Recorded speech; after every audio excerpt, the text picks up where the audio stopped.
No, your cat can't be vegan.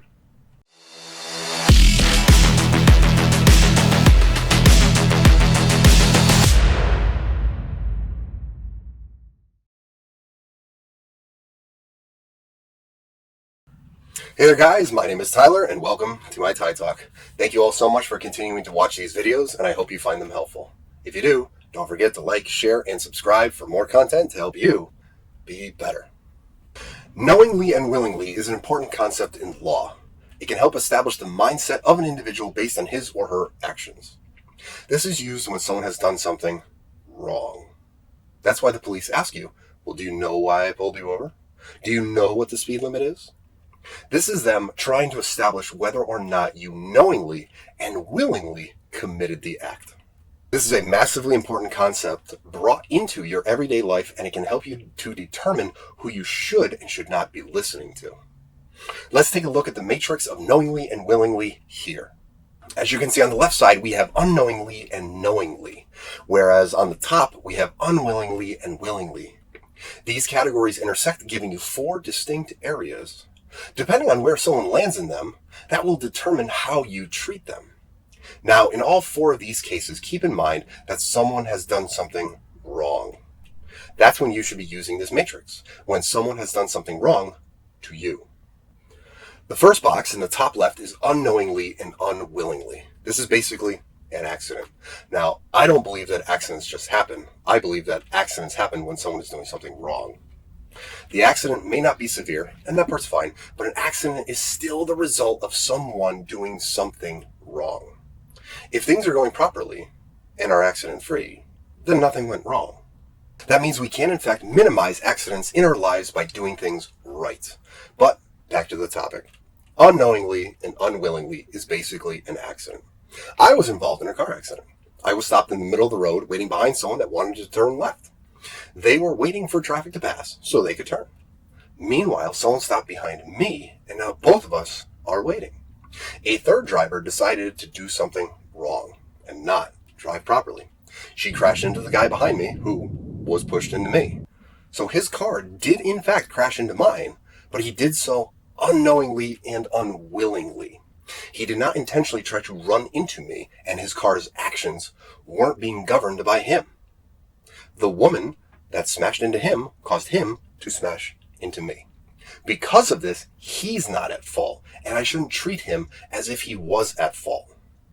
The second box in the bottom left is unwillingly but knowingly. This is when you are doing something wrong, but you are doing it against your will. This is what is known as duress. Duress is defined as threats, violence, constraints, or other action brought to bear on someone to do something against their will or better judgment. This is essentially doing something at gunpoint. You don't want to do it. It is against your will, but you are being compelled to do so by force or threats of force from another party. Brian Wells is a tragic story of this. In August of 2003, Brian delivered a pizza to an address where the guys inside strapped a bomb collar around his neck. They forced him to rob a local bank, and when Brian was apprehended, the assailants detonated the bomb, killing Brian. He didn't want to rob the bank, but he was being forced against his will to do so. Now, these last two boxes are where things get bad for who is causing you harm. The top right is unknowingly but willingly. This is where you have done something wrong, maybe thinking you are doing something right. This is a sign of negligence. Negligence is defined as a failure to exercise appropriate and or ethical ruled care expected to be exercised amongst specified circumstances. So when you fail to do the right thing because you didn't know any better, that's negligence. However, ignorance is no excuse. A common example of this is people forcing their pet cats to be vegan. Now, I'm assuming that they don't know any better in this situation, so we won't put them in the fourth box just yet. But cats are what are known as obligate carnivores. This is taken from the Australian Museum. Quote, obligate carnivores are also called hypercarnivores, which are animals whose diet consists of at least 70% meat. Carnivores that eat mostly meat are called obligate carnivores. They cannot digest vegetation properly. The cat family, including lions, tigers, and small cats, for example, are obligate carnivores. What this means is that, no, your cat can never become vegan, and by you forcing it onto your cat, you are being incredibly negligent and are risking the life of the cat. Be mindful, though, that this is unknowingly but willingly. So you are willingly harming your cat by trying to make them vegan. Box 4 is the worst. This is where I believe most politicians are these days. Box 4 is both knowingly and willingly. If you both knowingly and willingly do something wrong, we can now establish malicious intent. Malicious intent is, quote, the intention or desire to cause harm, as death, bodily injury, or property damage, to another through an unlawful act or wrongful act without justification or excuse. So if you bring a gun to rob a store, that is malicious intent. I mentioned politicians before because I have no belief that the laws they pass or the rules they make up are out of ignorance. I have no belief that they are doing it from stupidity. I believe that they are doing it with malicious intent. They are making laws with, quote, the intention or desire to cause harm to another through an unlawful or wrongful act without justification or excuse. They know what they're doing and they're still doing it anyway. Now that's a pretty big claim, but it's to help illustrate a point. There are people every day that are intentionally misleading you because they do not want you to succeed. That is malicious intent.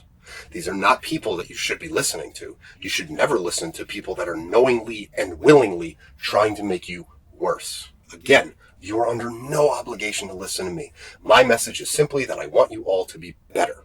Be stronger, smarter, healthier, more durable, more independent, more positive, and to help me build other people up while not being consumed by your ego. That's what I want. I am not here to mislead you. But to be fair, if you can prove that being weak, stupid, or unhealthy is the better way of life, I'm open to hearing your argument. There will be an endless supply of people telling you how to do things. If you feel that they have told you the wrong way to do things, just look at this matrix. Did they unknowingly do it? Did they knowingly and willingly do it? If you're in either of those two categories on the matrix, I'm ignoring you, and you're out of my life. You will not continue to intentionally cause harm to me or my way of life.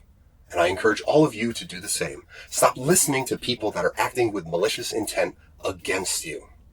It doesn't matter if it's social media, the news, your local school board, or even the president. If they are acting with negligence or malicious intent, cut them out of your life and prevent them from causing any more harm. This is indicative of slave morality because slaves feed off of attention and affirmations from others. They need that external validation. This is why I tell you to ignore them and cut them out of your life. The attention is what feeds them, and I want you to starve them. Hey there guys, thank you so much for watching that video. I hope you enjoyed it. If you haven't already, be sure to like, share, and subscribe, and I will see you all in the next one. Thank you again so much for watching.